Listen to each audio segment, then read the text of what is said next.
কাজী নজরুল ইসলাম বিদ্রোহী কবি। এই পৃথিবীতে কিছু মানুষ জন্ম নেয় ইতিহাস বদলানোর জন্য। আজ আমরা কথা বলবো এমন একজন মানুষকে নিয়ে, যার কলম ছিল আগুনের মতো আর কণ্ঠ ছিল বজ্রের মতো।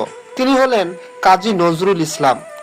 দারিদ্র্যের ঘরে জন্ম নেওয়া নজরুল ছোটবেলা থেকেই বুঝেছিলেন এই সমাজ ন্যায়ের নয়, শক্তির। তিনি শুধু কবিতা লেখেননি, লিখেছেন বিদ্রোহের ভাষা। শোষণের বিরুদ্ধে, অবিচারের বিরুদ্ধে তিনি দাঁড়িয়েছিলেন একাই। বিদ্রোহী কবিতা লেখার জন্য তাকে জেলেও যেতে হয়েছিল, কিন্তু তার কলম থামেনি, কারণ তিনি জানতেন সত্য থামানো যায় না। শেষ কথা, নজরুল আমাদের শিখিয়েছেন ভয় নয়, প্রতিবাদী মানুষের পরিচয়।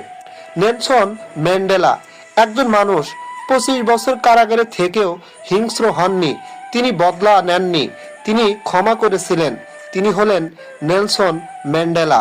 দক্ষিণ আফ্রিকায় কালো মানুষের কোনো অধিকার ছিল না। ম্যান্ডেলা এই অন্যায়ের বিরুদ্ধে মুখ খুলেছিলেন। ফলাফল 27 বছর জেল। কিন্তু জেল তার মনকে বন্দি করতে পারেনি। তিনি শিখিয়েছিলেন ঘৃণার জবাব ঘৃণা নয়, ভালোবাসা। শেষ কথা, আজ ম্যান্ডেলা শুধু একজন নেতা নন, তিনি মানবতার প্রতীক। এপিজে আব্দুল কালাম একজন গরিব পরিবারের ছেলে, একদিন দেশের রাষ্ট্রপতি হয়। নাম এপিজে আব্দুল কালাম।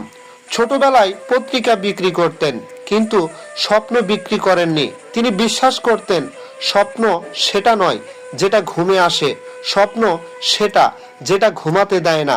বিজ্ঞানী থেকে রাষ্ট্রপতি, সবখানেই তিনি ছিলেন সৎ, সাধারণ, মানবিক। শেষ কথা, কালাম প্রমাণ করেছেন পরিস্থিতি নয়, মানুষের মনই ভাগ্য বদলায়।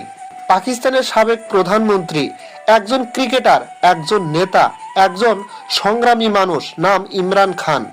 বিশ্বকাপ জেতার পর তিনি আরামে থাকতে পারতেন, কিন্তু তিনি বেছে নিলেন রাজনীতি, কারণ তিনি দেশ বদলাতে চেয়েছিলেন।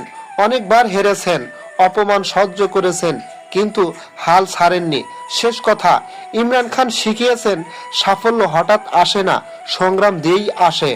লিওনেল মেসি একজন ছোট্ট ছেলে, যার শরীর বড় হচ্ছিল না, কিন্তু স্বপ্ন ছিল পাহাড় সমান।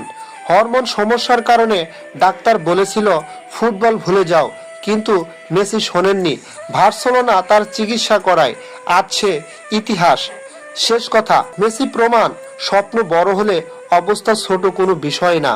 এলন মাস্ক একজন মানুষ, যার স্বপ্ন আকাশ নয়, মহাকাশ। ব্যর্থতা, দেউলিয়া হওয়ার মতো অবস্থা, তবুও তিনি থামেননি। আজ তিনি স্পেস এক্স, টেসলার মালিক। শেষ কথা, স্বপ্ন যদি বড় হয়, ভয় ছোট হয়ে যায়। মাদার তেরেসা একজন ছোটখাটো নারী, যিনি পুরো পৃথিবীর মা হয়ে উঠেছিলেন। গরিব, অসহায়দের জন্য তিনি জীবন উৎসর্গ করেছিলেন। শেষ কথা, মানুষ বড় হয় ভালোবাসা দিয়ে।